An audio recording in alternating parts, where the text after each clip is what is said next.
창조적인 발상과 그리고 남들이 낼 수 없는 아이디어를 낸다는 건 결국은 안목의 싸움인 것 같습니다. 내가 보는 눈이 남들과 차별화되고 내가 보는 시야가 남들과 달랐을 때에서 오는 그 차이만큼이 진정한 아이디어라고 할 수 있겠죠. 남들이 다 보는 것을 보고 남들이 다 생각하는 것을 우리는 아이디어라고 하지 않습니다. 그래서 그동안 우리가 서 있는 곳과 좀 다른 곳에서 세상을 볼 때 우리는 더 큰 세상을 보고 남들과 차별화된 뭔가 아이디어를 만들어낼 수 있는 것입니다. 공자는요, 56세 나이에서 69세 나이, 13년이라는 시간 동안 방황했습니다. 요즘 말로 하면 세상을 돌아다녔죠. 수없이 많은 나라와 사람들을 보면서 그 속에서 민중과 함께 새로운 생각을 고민하고 살았습니다. 그리고 어느 날 태산에 올라갔습니다. 태산에 올라가 보셨습니까? 중국의 5악 중에 하나인데요. 5개 산 중에 동쪽의 종갓집 산이 태산입니다. 중악은 여러분들 잘 아시는 소림사가 있는 숭산, 또 서쪽은 화산이라 그래서 왜 무협지 좋아하시는 분들 무당파가 있는 바로 화산이고요. 남쪽은 이 저울형자 형산, 북쪽은 항상항자 항산. 이걸 중국에서는 5악이라고 부르는데 5악 독존이라 5악에서 가장 최고로 높은 산이 바로 이 태산입니다. 높이가 높아서 높은 산이 아니라 요즘 말로 하면 종갓집 산이란 뜻이죠. 공자는 태산에 올라가서 그렇게 외칩니다. 등태산 소천하라. 오를 등자.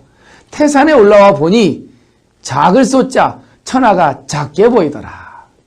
워낙 유명한 말입니다. 예, 그 태산에 오르니 천하가 작게 보이더라. 공자가 외쳤던 이 한 말 속에 여러분들은 어떤 느낌이 드십니까? 저는 이런 생각을 해봅니다. 세상은 어디 서서 세상을 바라보냐에 따라 그 세상의 크기는 달라진다고 말입니다. 자기 집 뒷동산에 올라가서 보면 자기 동네밖에 볼 수 없습니다. 그만큼 시야가 한정되어 있기 때문이죠. 정말 더 높은 산에 올라가서 세상을 바라봤을 때 남들이 보지 못하는 커다란 시야를 확보하게 되는 것입니다. 우리가 공부를 하는 것도 어쩌면 남들과 다른 시야를 확보하기 위한 처절한 공부의 목표라고 할 수 있을 것입니다. 또 요즘 인문학을 하고 이렇게 동양 철학을 공부하는 이유도 결국은 남들과 다른 방식으로 사고하고 아이디어를 내기 위한 굉장히 중요한 한 방법이라고 저는 생각을 해봅니다.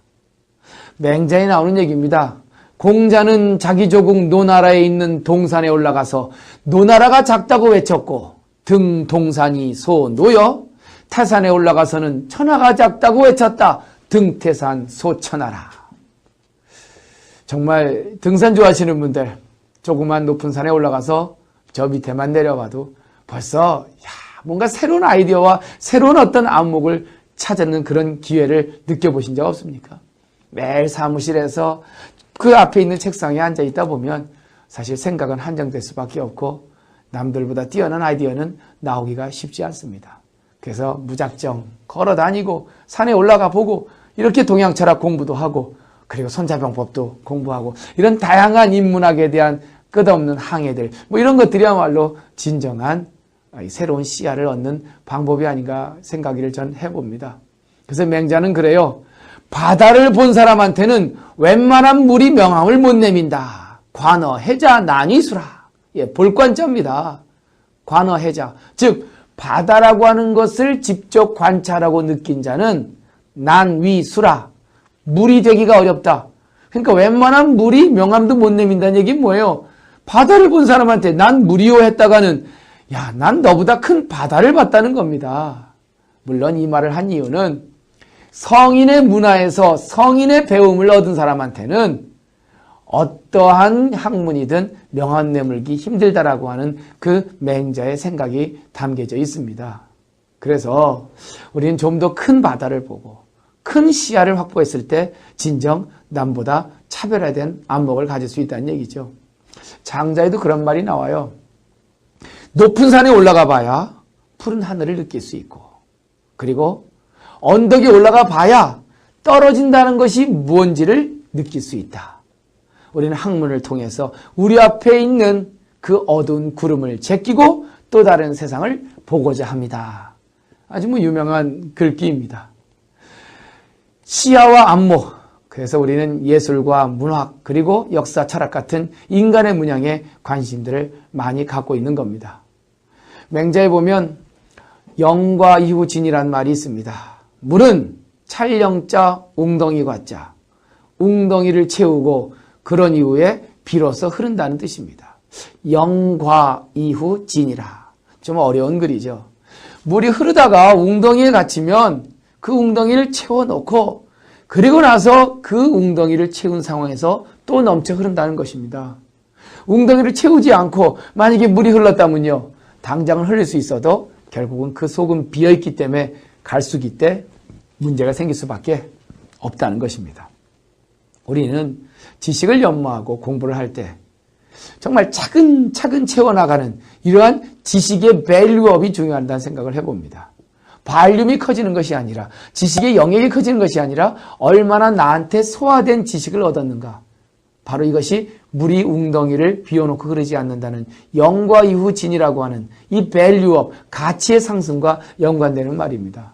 그래서 우리가 학습이란 말을 한번 분석해 보면 그게 배울 학자 플러스 익힐 습자입니다. 학은 스타디, 즉 knowledge를 배운다는 거고, 습이라고 하는 건 그 배움을 내 인생 속에 반영하여 완벽하게 실현해낸다는 뜻입니다. 그 습이라는 뜻을 한번 한자로 생각해 보세요. 이 기두자 밑에 힐백자입니다. 그러니까 새가 알에서 깨어나서 끊임없이 날개짓하는 모습이 습입니다. 다시 말하면 새가 날 수 있는 본능을 갖고 있지만 그 본능을 실현하기 위해서 반복적인 연습과 그리고 실습이 필요하다는 얘기죠. 우리는 학습을 한다 하면 지식의 축적이 아니라 그 지식이 내 몸으로 습득돼서 내 인생의 한 방식과 내 인생의 한 문양으로 반영이 됐을 때 진정 학습이 완성됐다라고 얘기합니다. 학습이야말로 우리들의 안목을 키워주고 우리들의 시야를 넓혀주고 더 나아가선 남들이 낼 수 없는 새로운 아이디어와 창의적인 생각을 도출해내는 중요한 과제라고 저는 생각을 해봅니다. 오늘 여러분들 이 동양 철학을 공부하시면서 과연 내가 왜 할까라고 하는 질문이 있으시다면 새로운 안목을 키우기 위해서 뭔가 새로운 분야를 유형하신다고 생각해 보십시오. 등태산 소천하라.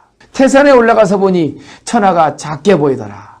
좀 더 높은 산에 올라가서 더 큰 시야를 확보하여 남들과 차별화된 아이디어를 창출하는 분들입니다.